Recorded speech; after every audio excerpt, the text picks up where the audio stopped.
Hello everyone, and happy Halloween. This episode of True Crime Thursdays, we're going to do things a little different to make things special. Today, we have a compilation of 3 short stories to go along with the theme of the holiday. These are particularly strange, spooky, or mysterious true crime cases. So sit back and get ready for the chilling and true tales of some axe murders, a woman who went missing in the weirdest way, and a real-life, modern-day cannibal. This is True Crime Thursdays.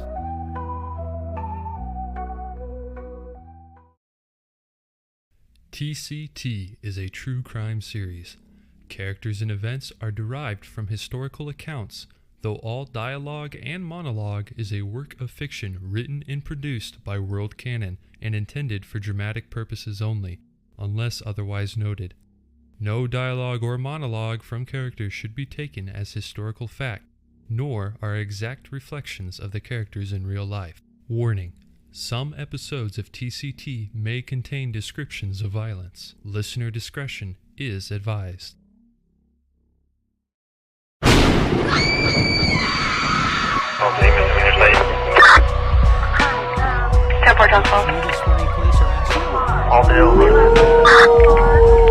Five Adam, Halldale Road.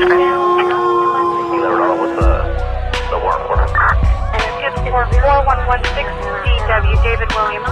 Doing well.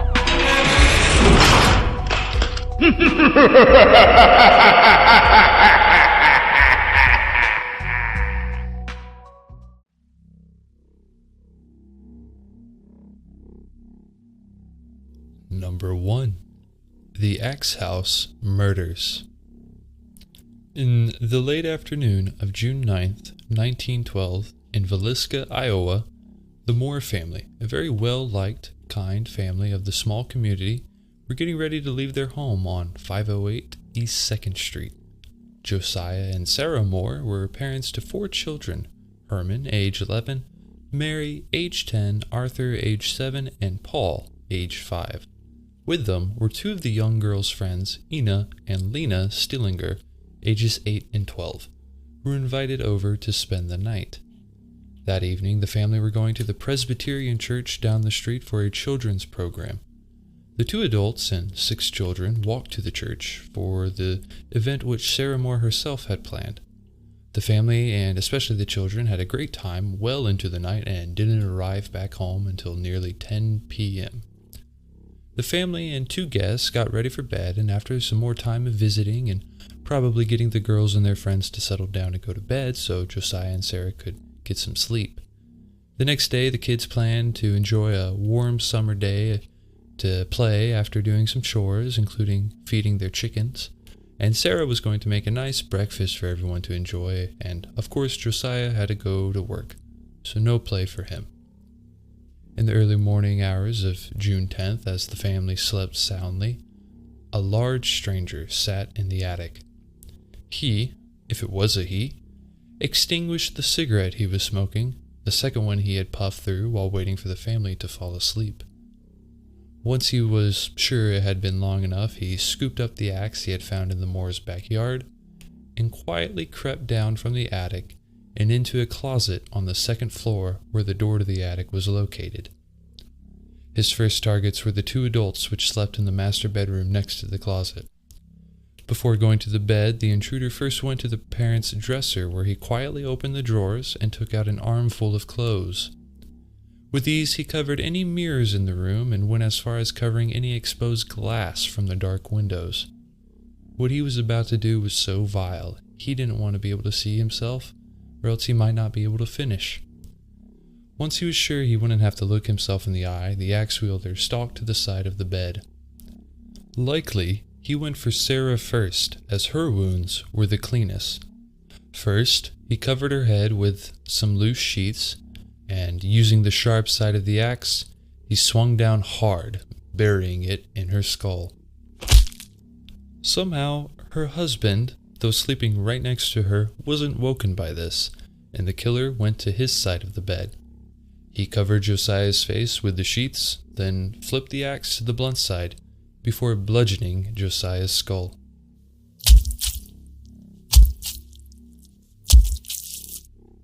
The killer beat Josiah's skull so badly that both eyes went missing and blood sprayed everywhere, including to the ceiling.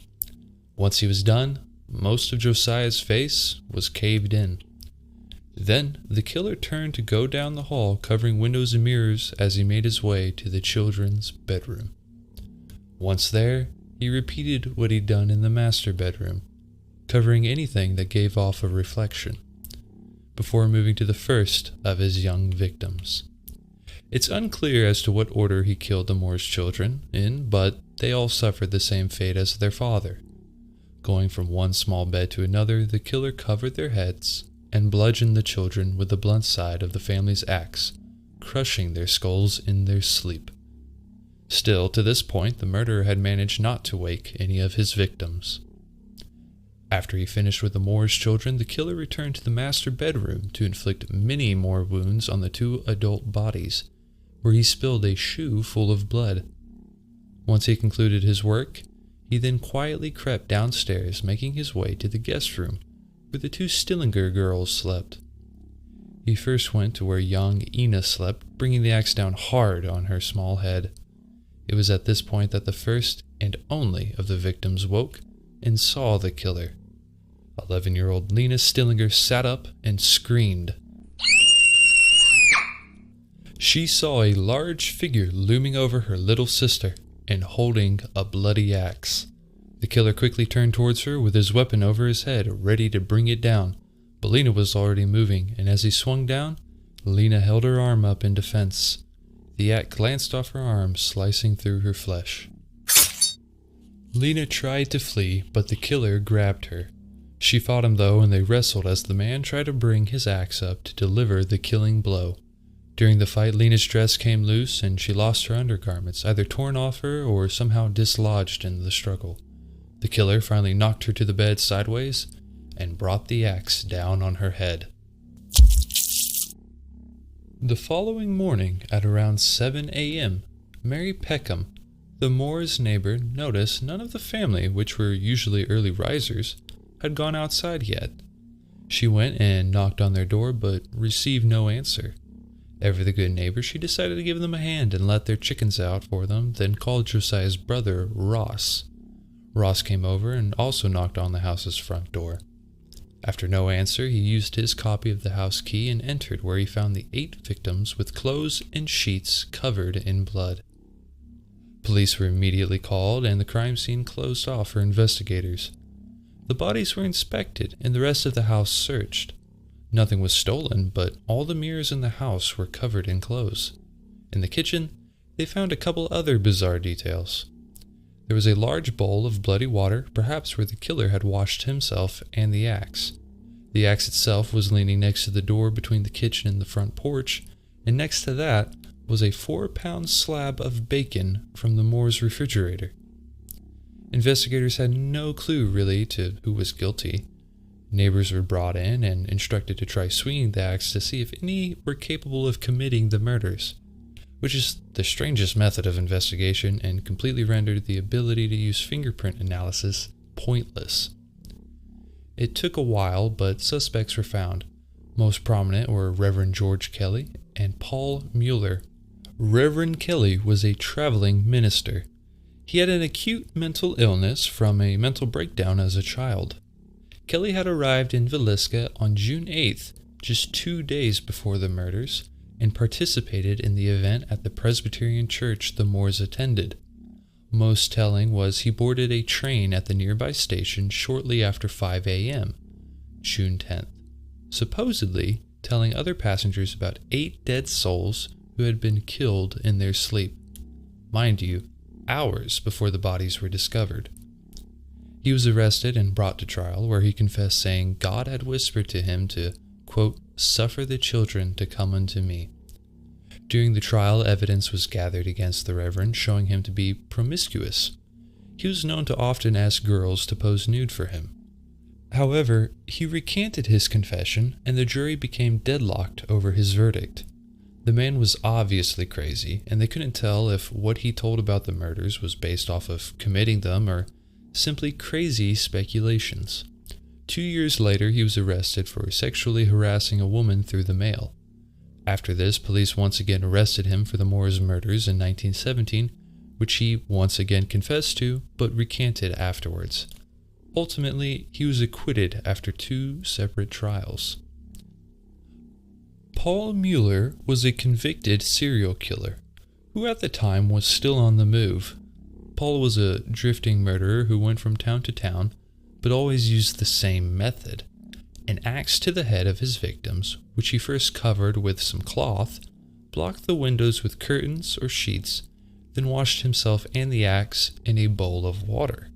Most interestingly, Paul is the possible identity for Billy the Axeman, who was an unidentified cross-country serial killer who at the time traveled the country by train.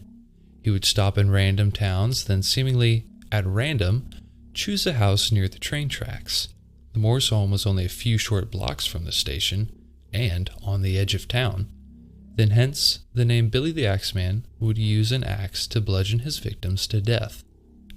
There were many other suspects too, however none could be proven, and to this day, the Villisca Axe House murders remain unsolved as to who killed the Moores, their 4 children, and the 2 young Stillingers. Number 2. Black Tap Water. Los Angeles is full of supposed haunted sites, from nightclub basements with ghosts, rose gardens full of specters, old hospitals where dead patients roam the halls, and of course, hotels where strange things happen to the guests. Hotel Cecil in downtown LA was no exception. Since its opening in 1924, the hotel has experienced 16 mysterious or bizarre deaths, with many throwing themselves or others out windows, ingesting poison, or many other methods. This didn't help business, and over time the buildings became more and more dilapidated, and even though it's been renamed to the Stay on Main and partly refurbished, it's not done yet with its murderous history. In 2013, on February 8th, David and Yina Lamb, who lived in British Columbia, reported to the authorities that their daughter, Eliza Lamb, had gone missing while traveling in the U.S. She had been keeping in touch with them as she traveled abroad for her studies, and her last time talking to them was on January 31st. She had been staying at the Stay on Main Hotel in L.A. Canadian authorities got in touch with the LAPD, who went to the hotel to investigate. When they reviewed security footage, they found a very bizarre recording of 21-year-old Eliza running down a hall and into one of the hotel elevators, where she acted as if she were hiding. She kept peering out the open elevator doors as if someone were right outside threatening her, but no one else ever showed up on camera. For 5 days, the police searched for clues as to what possibly happened to the young woman and scoured the hotel property top to bottom. On February 13th, they released the footage to the public, which instantly went viral. Many people had their own theories as to what happened to Eliza. Some thought maybe she got mixed up with the wrong crowd or got an abusive boyfriend she didn't tell her parents about. The video really made it look like she was being attacked, but there were some who thought maybe it was just a bad drug trip. Of course, there were those who took the hotel's history into account. Quite a few began speculating that Eliza Lamb had been having a paranormal encounter. Either way, Eliza was never found by LAPD or investigators. Nearly 3 weeks had passed after Eliza Lamb's disappearance, and most people chalked it up to a cold case disappearance and forgot about it, except for her family and a few obsessed individuals on the internet. Around this time, tenants in the Stay on Main began complaining to management that they were getting very odd smells from the faucets and shower heads. Water pressure was bad in a lot of the 700 rooms, and sometimes the water would even come out black and brackish, smelling and tasting awful. Even the coffee shop in the lobby was having the same issues. On February 19th, a maintenance worker named Santiago Lopez came to the hotel to figure out the issue. He began inspecting the building's water pipes and pumps, trying to locate a clog or anywhere scum got built up and could be contaminating the water. He searched nearly the entire building when he reached the roof where he planned to inspect the 4 1,000-gallon water tanks and their pump systems. Looking them over, the gauges on 3 of the 4 looked good, so he decided to take a closer look at the 4th. He grabbed a ladder and climbed to the top where the maintenance hatch was located. Thankfully not locked, so he didn't have to worry about fumbling with keys, but also it was strangely open. He peered in and was hit with a wave of that awful smell, like something had crawled in there and died. It was pretty dark, so he took out his flashlight and shined it inside. He was met with the heart-stopping sight of a young woman staring back at him. She was floating on her back, arms and legs lifelessly spread, and her torso bloated with water. Her eyes were empty, and her hair was waving in the dark, dirty water. Lopez quickly climbed down and dialed 911. Dispatch sent police and the fire department. They had probably found their missing girl from a couple weeks ago. Once on the scene, firefighters started draining the tank, and once empty of water, they cut a large hole in its side and extracted the body of Eliza Lamb from the empty tank. Her family was notified, and the news coverage told everyone else. An autopsy was done, and no signs of attack or abuse could be detected, nor were there any implications to deliberately taking her own life. She hadn't been attacked as far as anyone knew, nor done it herself, so that led to another theory. Toxicology reports on the body showed that Eliza had small traces of a prescription medication for bipolar disorder, but according to the traces in her body and what was left of her prescription, she had been underdosing. She had a couple other medications in her room, like ibuprofen and some allergy medicine. There wasn't any evidence of any other kind of drug on her person or in her room. A very faint trace of alcohol was found in her system too, but that also didn't lead to anything. To this day, no one knows how or why what happened to Elizabeth Lamb the way it did. Ultimately, her strange death built on the mystique and haunted aspect of the stay on Main Hotel, and potentially added one more ghost to roam the old decrepit halls. Number 3. French food. Issei Sagawa was born on April 26, 1949 in Kobe, Japan. Issei was born to a wealthy family, with his father being president of a water treatment facility. Issei, though, was born prematurely, being small enough to fit in his father's hand. It almost died as an infant from enteritis had it not been for several shots of potassium and calcium. Growing up, Issei was a fragile child, so he often avoided playing with other children and kept to himself. Alone, he would lose himself in books and literature. He became an advanced reader at a young age and was fascinated with the world of literature. However, by 6 years old, a dark desire began festering in his young mind. He would look for tales of humans being devoured and felt thrilled at the thought of tasting human flesh. He reportedly saw a classmate's leg in first grade, and in an interview said at the time he thought it looked tasty. These desires never left, nor did Issei share them with others besides a psychiatrist at the age of 15, which he found didn't help. After that, he kept them to himself indefinitely, and in his mind they stayed, where they only grew. At 24 years old, Issei was attending Waco University in Tokyo, where he had a female classmate who was a foreign exchange student from Germany. Sitting where he could see her, he would watch her during class and fantasize about slicing off part of her thighs and eating it. Eventually, he came up with a plan to meet this goal. One night, he followed the young woman home to her apartment, then, waiting until he was sure she would be asleep, climbed through one of her windows and crept into her room with a knife. He began trying to expose her legs without waking her, but the German girl woke, screaming.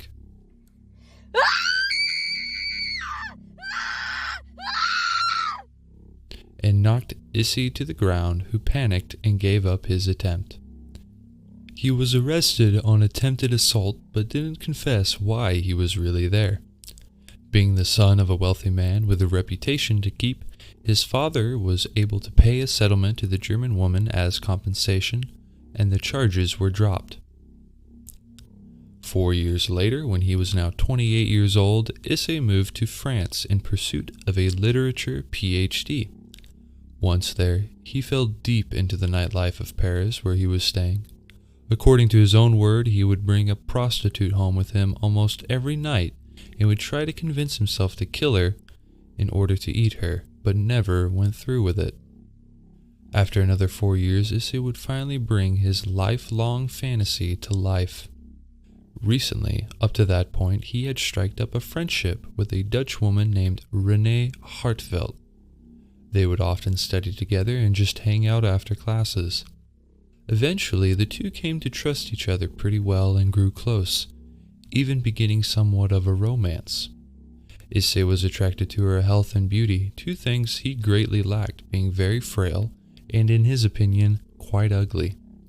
She was quite attractive in his eyes, and when they stood next to each other, she was more than a foot taller than him. He wanted what she had for himself and thought he knew a way to essentially absorb her own qualities.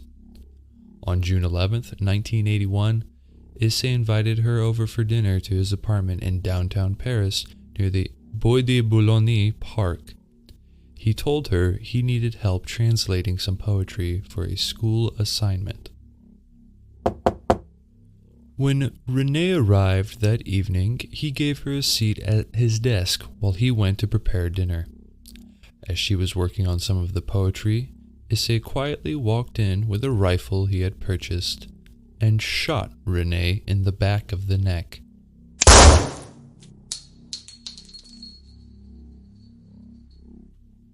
Issei passed out from shock at what he'd just done, but when he awoke and saw Renee's corpse still there, he knew he had to finish. In order to still keep this episode at least PG-13, we're going to skip over some of the details to what Issei did with the corpse, but for those who are curious, necrophilia was involved. After that, Issei realized his teeth weren't sharp enough to tear through the flesh, so he left his apartment and purchased a butcher's knife. When he returned, he set to dressing and quartering Renee's body, starting with her legs. He ate most of her torso, and then face, and then her neck. At each stage of his butchering process, he would take a photo of what the body looked like. As he took cuts of meat, he would experiment with different recipes, as one would do with various cuts of meat, either cooking them in oils and seasoning, or trying them raw. After a few days of this, the meat began to spoil, and Issei's apartment started to stink. He obviously couldn't eat the remains anymore, so he kept what was still good in his fridge and put the rest in a couple suitcases and went to the Bois de Boulogne, where there is a small lake, to dump the suitcases. However, there were other people there at the time who noticed dark liquid seeping from the suitcases and called the police. Issei was arrested 4 days later, the 2 suitcases confiscated and opened where they found the remains of Renee Hartveld. Then, his apartment was searched where they found the photos and the rest of the body's remains in his fridge. Issei Sagawa was found insane by French authorities while being held for 2 years awaiting trial. He was admitted to a mental asylum where, after being written about in a Japanese article, became somewhat of a celebrity back home. After about another year, he was deported back to Japan, where he was put in the Matsuzawa Mental Hospital in Tokyo. There, the Japanese psychologist admitted Issei as sane and attempted to try him in court on perversion being his motivation for his crimes. However, since his case was closed in France from him being declared insane, there were no crime files that could be pulled up. That meant the Japanese authorities had no legal power to hold Issei prisoner. Issei was then able to check himself out of the hospital on August 12, 1986, and remained free. He published several books, including a comic book about his cannibalistic exploits. He often appeared on talk shows and even once starred in a drama film. However, that didn't last long, and Issei was forced to make a living with a normal job while he lived in public housing. But if you can imagine, not many people wanted to hire a cannibal. For the rest of his life until he died in November 2022 at age 73, Issei worked various odd jobs and passed his time talking about his experiences and making reviews for different restaurants around Tokyo.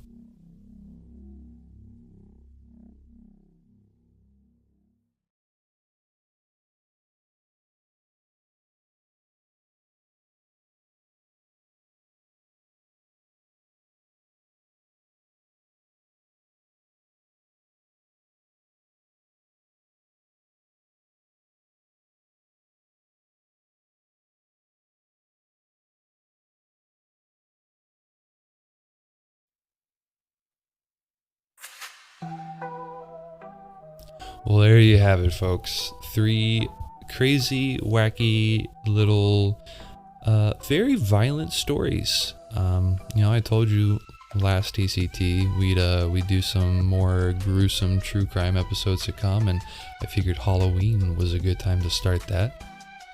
Thank you so much for listening. If you made it to the end, I greatly appreciate it. I know this is a little bit of a shorter one, but just kind of wanted to keep it to the point, try to make it fun.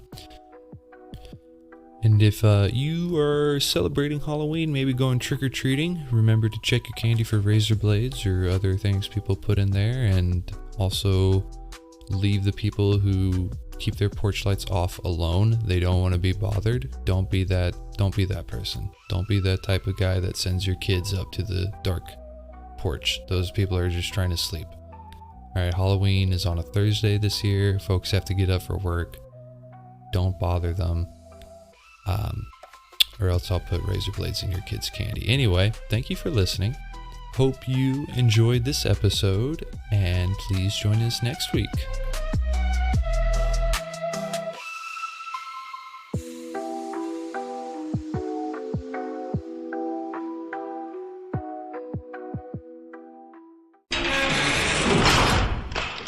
Ha ha ha ha ha!